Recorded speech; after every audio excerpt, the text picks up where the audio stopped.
భయ మధ్యలో జోకులొద్దు, కనివ్వండి కనివ్వండి.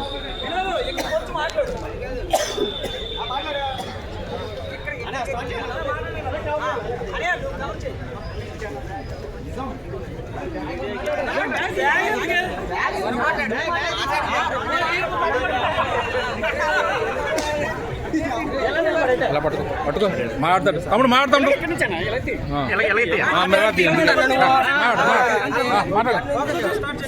గౌరవనీయులైన ముఖ్యమంత్రి గారికి, అదేవిధంగా ఉప ముఖ్యమంత్రి గారికి, మన ప్రియతమ నాయకులైన యువ నాయకులైనటువంటి నారా లోకేష్ గారికి ముందుగా నమస్కారం.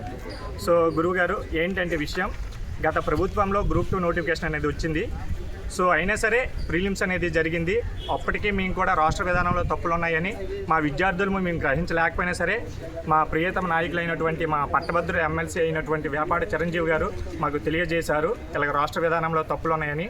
ఆ క్షణం నుండి మేము యాక్చువల్గా మెయిన్స్ కూడా ప్రిపేర్ అవుతూనే ఉన్నాము. ఎందుకంటే మేము రాష్ట్ర విధానంలో తప్పులు ఉన్నాయి అని తెలిసినా సరే మేము ఎందుకు దానిపైన మేము చర్చించలేదంటే, యాక్చువల్గా రాష్ట్ర విధానంలో తప్పులు ఉన్నాయి అని, తప్పులు ఉన్నా సరే సరి చూసుకోవాల్సిన బాధ్యత అనేది ప్రభుత్వానికి, అది మాది కాదు. ఎందుకంటే మా కర్తవ్యం ఏంటంటే, మా నిరుద్యోగులందరూ కర్తవ్యం ఏంటంటే ఓన్లీ చదువుకోవడమే. నోటిఫికేషన్ వచ్చాక అందులో రాష్ట్ర తప్పులు ఉన్నాయా ఏంటనే అది మా పని అయితే కానే కాదు. కావున ఇప్పటికి కూడా మేము గవర్నమెంట్ దృష్టికి తీసుకుని వెళ్ళలేదు అంటే ప్రధాన కారణం మా కర్తవ్యం చదువుకోవడం. ఓకేనా? నెక్స్ట్ అయినా సరే మన గత ప్రభుత్వం నుండి నెక్స్ట్ మేమందరం మా నిరుద్యోగులం అందరము చాలా కసితో కొత్త గవర్నమెంట్ని తీసుకొని వచ్చామంటే అంటే దానికి కారణం ఏంటంటే ఇప్పటికైనా సరే మా బ్రతుకులు మారుతాయి అనుకునే ఒక నమ్మకంతో తీసుకుని వచ్చాం. అయినా సరే కొత్త ప్రభుత్వం వచ్చి 8 నెలలు అయినా సరే ఏపీపీఎస్ ఎటువంటి చర్యలు కూడా తీసుకోకుండా ఈ మన మెయిన్స్ పరీక్ష ఏ విధంగా నిర్వహిస్తుందో అర్థం కావట్లేదు.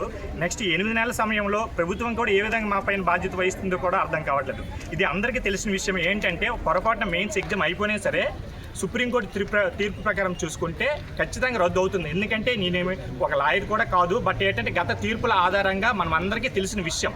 ఎందుకంటే రీసెంట్గా జార్ఖండ్ ప్రభుత్వంలో చూసుకున్నా సరే వాళ్ళ నోటిఫికేషన్లు కూడా రాష్ట్ర విధానంలో తప్పులు ఉండడం వల్ల నోటిఫికేషన్ అయిపోయింది, ఉద్యోగాలు కూడా చేశారు. 2 సంవత్సరాలు ఉద్యోగం చేసినా సరే సుప్రీంకోర్టుకి ఆ కేసుకి వెళ్ళగానే మొత్తం ఉద్యోగులందరికీ మొత్తం రద్దు చేశారు. ఎవరి వాళ్ళ ఇంటికి వాళ్ళు వెళ్ళిపోయారు.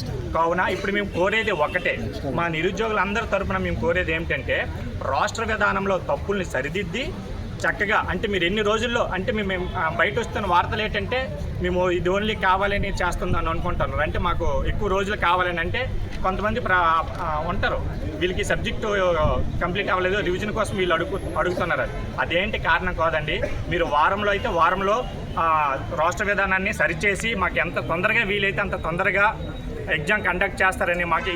ఎందుకంటే మా విద్యార్థులు మీకు ఇంకొక విషయం ఏంటంటే, యాక్చువల్గా మాకు తోడుగా ఉండాల్సిన ప్రభుత్వానికి మేము ఎగెనెస్ట్గా మాలో మేము డబ్బులు వేసుకొని హైకోర్టుకి వెళ్ళాల్సి వస్తుందండి. ఎందుకంటే హైకోర్టుకి న్యాయం కోసం వెళ్ళాలంటే లక్షలతో కూడుకున్న పని. ఎందుకంటే ఒక నిరుద్యోగిగా బ్రతకడమే చాలా కష్టం. అటువంటిది మేము ఇంకా మాలో మేము డబ్బులు వేసుకొని హైకోర్టుకి వెళ్ళి న్యాయం తెచ్చుకున్న స్తోమత అయితే మాకు లేదు సార్. మేము గవర్నమెంట్కి మేము ఎగెనెస్ట్ కాదు, మాకు గవర్నమెంట్ తోడుగా ఉండాలనుకొని మేము కోరేది ఒకే ఒక్కటి, రాష్ట్ర విధానాన్ని సరిచేసి చక్కగా ఎటువంటి న్యాయపరమైన చిక్కులు లేకుండా ఎగ్జామ్ని కండక్ట్ చేస్తారని మరొక్కసారి మా ముఖ్యమంత్రి గారు అయినటువంటి నారా చంద్రబాబు నాయుడు గారికి, మరి అదేవిధంగా లోకేష్ గారికి, మరి ఉప ముఖ్యమంత్రి అయినటువంటి పవన్ కళ్యాణ్ గారికి నేను వేడుకుంటున్నాను సార్. జై హింద్.